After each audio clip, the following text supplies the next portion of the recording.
پاکستان کے اندر کیا ہو رہا ہے؟ کسی کو قرآن پڑھنا نہیں آتا، کسی ایک حکمران کو نہیں آتا، کسی نے کبھی پہلا کلمہ نہیں سیدھا پڑھا، یوٹیوب اٹھا کر دیکھ لیں۔ اگلے دن حضرت شاہ رخ عالم کی دربار کے ساتھ جو مسجد ہے، اس مسجد کے ہم دیوار خود مندر کا افتتاح ہوا ہے۔ میں نام نہیں لیتا، نام بھی مجھے پتا ہے کہ کس نے کیا ہے، لیکن لوگ پھر ناراض ہو جاتے ہیں کہ ہمارے اخباروں میں بھی خبریں لگی ہیں، نیوز میں بھی لگی ہیں۔ پاکستان مندروں کے لیے بنا تھا، سکھوں کا گردوارہ۔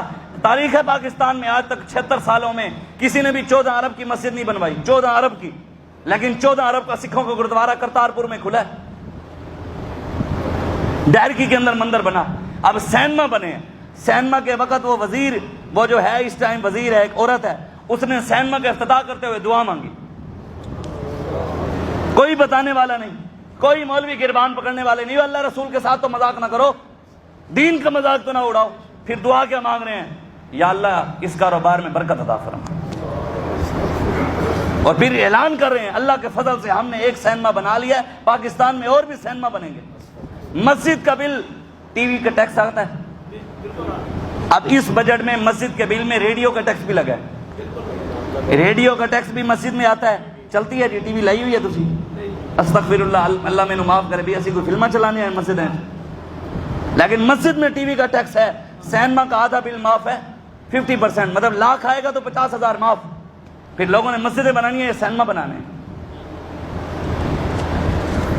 وضع میں تم ہو نصارا تو تمدن میں ہنود، یہ اقبال پہلے بات کر گیا، کہتے وضع میں تم ہو نصارا تو تمدن میں ہنود، یہ مسلمان ہیں جنہیں دیکھ کے شرمائیں یہود۔ اقبال کہتے کبھی آئے نوجوان مسلم، تدبر بھی کیا تو نے، وہ کیا گردوں تھا جس کا ہے ایک ٹوٹا ہوا تارا، تجھے اس قوم نے پالا آغوش محبت میں، پاؤں سے کچل ڈالا تھا جنہوں نے تاج سر دارا، تمدن آفری خلا کے آئین جہاں داری، وہ صحرائے عرب یعنی شتر بانوں کا گہوارہ، غرض میں تجھے کیا بتاؤں وہ صحرا نشین کیا تھے، جہاں دارو جہاں گیرو جہاں بانو جہاں آرا، تجھے آبا سے کچھ نسبت ہو نہیں سکتی، تو گفتار وہ کردار تو ثابت وہ سیارہ، مگر وہ علم کے موتی وہ کتابیں آبا کی، دیکھا جب ان کو یورپ میں تو دل ہوا سے پارا۔ اقبال کہتا ہے تیرا قرآن اٹھا کر انگریز ترقی کر گیا، تو انگریزی کی کتابیں پڑھ کر ان کے ساتھ نیچے سے نیچے چلا جا۔ کہتا ہے جب میں نے یہ دیکھا لوگوں کو لَيَسْتَخْلِفَنَّهُمْ فِي الْأَرْضِ، اس زمین کے اندر حکومت دوں گا، میں ان کو حکمران بناؤں گا جو اچھے کام کریں گے۔ ہم تو اچھے ہی کام کر رہے ہیں، ہم نعرہ لگاتے ہیں لبیک یا رسول اللہ، وہ بھی اچھا، ایک پگڑی پائی ہوئی ہے، لوگوں نے چنگی نہیں لگتی، یہ گندی لگتی ہے قوم کو۔ تسبیح جڑی پڑھتے ہیں درود شریف والی، وہ گندی لگتی ہے۔ قرآن سناتے ہیں وہ اچھا نہیں لگتا، حدیث سناتے ہیں وہ اچھا نہیں لگتا، حق بات کرتے ہیں وہ اچھی نہیں لگتی۔ کون سی ایسی بات ہے جو اللہ اور اس کے رسول کے دین کے ساتھ منسلک ہو اور لوگوں کو اچھی نہ لگے؟ ان کا اندر اچھا نہیں ہے، پھر ان کا اندر خراب ہے، جنہوں حضور دے دین نال پریشانی ہے۔ سیدنا فاروق اعظم کے پاس ایک بندہ آ گیا، یہ میں آپ کو سنانے لگا ہوں۔ حکمران لوگوں کو نوکریوں کے دروازے نہیں دکھاتے تھے۔ حکمران کون تھے؟ سیدنا فاروق اعظم کے پاس ایک بندہ آ گیا، اس نے کہا حضور آج روٹی نہیں ہے گھر میں، روٹی دے دیں، آپ نے دے دی۔ دوسرے دن پھر آ گیا، آج آٹا نہیں ہے، آٹا دے دو، دے دی۔ پھر آ گیا جی آج سالن نہیں ہے، دے دیا۔ پھر آ گیا جناب پیسے دے دو، دے دیے۔ پھر آ گیا جی آج مرچیں نہیں ہیں، دے دو۔ لگاتار جب آیا نا 7ویں 8ویں بار روزانہ، سیدنا فاروق اعظم جلال میں آ گئے۔ کیا آ گئے؟ غصے میں آ گئے، جلال۔ آپ نے اے کیا تو روز مانگنے آ جاتا ہے، جا کے رب کا قرآن پڑھ۔ کیا کر؟ یہ نہیں کہا کہ جا فلانے محکمے میں میرا نام تیرے ملازمت مل جائے گی، فرمایا جا کے رب کا قرآن پڑھ۔ مہینہ گزرا وہ مانگنے نہ آیا۔ حکمران بھی وہ تھے، ان کے دل میں آیا یار میں اس بندے کو دے دیتا تھا، وہ ضرورت مند تھا، غریب تھا، میری وجہ سے اس کی دل آزاری ہو گئی، میں نے اس کو سخت بات کی، اس وجہ سے اس کا دل دکھ گیا، یار اس کو ضرورت مند تھی، اس کی وجہ سے میری پکڑ نہ ہو جائے۔ تو سیدنا فاروق اعظم اس کو ڈھونڈنے نکل پڑے۔ بازار کے اندر ملا، مدینے کے بازار کے اندر وہ بندہ ملا۔ فاروق اعظم نے کہا یار تو مانگنے نہیں آتا، ضرورت ہو تو آ جایا کر، کوئی چیز ضرورت ہے تو پہلی بات کی میں معذرت کرتا ہوں، میری بات تجھے سخت لگی ہے۔ اس نے آگے جملہ کیا فرمایا؟ اس نے کہا جناب جس دن سے قرآن کے دروازے سے گئے ہیں اللہ نے اور قرآن نے مجھے عمر کے دروازے سے بے نیاز کر دیا۔ جس دن سے قرآن کے پاس گئے ہیں عمر کے پاس جانے کی ضرورت ہی نہیں پڑی۔ قرآن پڑھیں، قرآن کے ساتھ محبت کریں، اپنے بچوں کو پیارا قرآن پڑھائیں۔ یار 10,000 روپیہ انگریزی کے لیے ہم بھر سکتے ہیں اور مفت قرآن بچوں کو نہیں پڑھا سکتے۔ فزکس کے لیے 15,000 بھر سکتے ہیں، بائیو کے لیے ہم 8,000 بھر سکتے ہیں، اور قرآن قیامت والے دن خدا کی قسم اٹھا کر کہہ رہا ہوں ممبر پر بیٹھ کر، اور یہی حق بات ہے قیامت والے دن نہ ڈی سی نے آنا ہے، نہ ڈی پی او نے آنا ہے، نہ بایو والے نے کام آنا ہے، نہ کیمسٹری والے نے آنا ہے، نہ انجینئر نے آنا ہے، نہ ڈاکٹر نے کام آنا ہے، کسی نے بھی کام نہیں آنا۔ قیامت والے دن قرآن کام آئے گا، قرآن کام آئے گا۔ اگر قرآن سے کسی نے وفا کی، حضور فرماتے ہیں اگر وہ جہنم میں جا رہا ہوگا تو اگر اس نے قرآن کے ساتھ وفا کی ہوئی، قرآن اس کے آگے آ جائے گا، اگر یا اللہ اس نے میرے ساتھ وفا کی ہے، میں نے اس کو جنت میں ساتھ لے کے جانا ہے، وہ اس کو جنت میں لے کے جائے۔ اور حدیث کے لفظ ہیں، قرآن اس شخص کے لیے جس نے قرآن سے وفا کی، قرآن پڑھتا رہا۔ حدیث کے لفظ ہیں، حضور فرماتے ہیں وہ قرآن اس شخص کے لیے اللہ سے جھگڑا کرے گا۔ یہ لفظ ہیں حدیث کے، جھگڑا کرے گا رب سے، یا اللہ نہیں، اینو میں ادھر لے کے جانا ہے، اینو جہنم میں نہیں جانا۔ ہم نے کیا کیا؟ رگوں میں وہ لہو باقی نہیں ہے، وہ دل وہ آرزو باقی نہیں ہے، نماز روزہ حج و قربانی یہ سب تو باقی ہے لیکن تو باقی نہیں ہے۔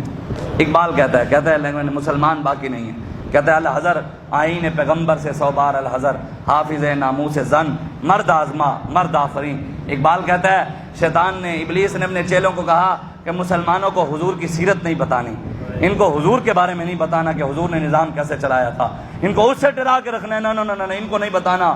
اگر حضور کی سیرت ان کو پتہ لگ گئی، یا پھر اپنے بیٹیوں کی بھی عزت کرنے والے ہیں، بیٹیوں کی بھی عزت کی حفاظت، حافظ ناموس زن، یہ عورتوں کے بھی محافظ ہیں، ان کی عزت کے بھی محافظ ہیں، مرد آزما مرد آفری۔ وہ کہتے ہیں ان کے اندر ایک مرد بھی حضور کی امت میں سے اگر کھڑا ہو جائے، وہ پورے کفر کے لیے اکیلا کافی ہو جاتا ہے۔ کھڑا ہو جائے کوئی کفر کے مقابلے میں کھڑا ہو جائے۔ اقبال کہتا ہے شیطان نے کہا کہ وہ ایک ہی کافی ہے۔ آپ کا کام ہے، ہمارا کام ہے بتانا۔ بس اقبال کے اسی شعر پر ختم۔ اقبال کہتا ہے جب عشق سکھاتا ہے آداب خود آگاہی، کھلتے ہیں غلاموں پہ اسرار شہنشاہی، عطار ہو رومی ہو رازی ہو غزالی ہو، کچھ ہاتھ نہیں آتا بے آہو سہرگاہی، نومید نہ ہو اے رہبر فرزانہ، کم پوش تو ہیں لیکن بے ذوق نہیں راہی، اے طاہر لاہوتی اس رزق سے موت اچھی جس رزق سے آتی ہو پرواز میں کوتاہی، اور دارا و سکندر سے وہ مرد فقیر اولا۔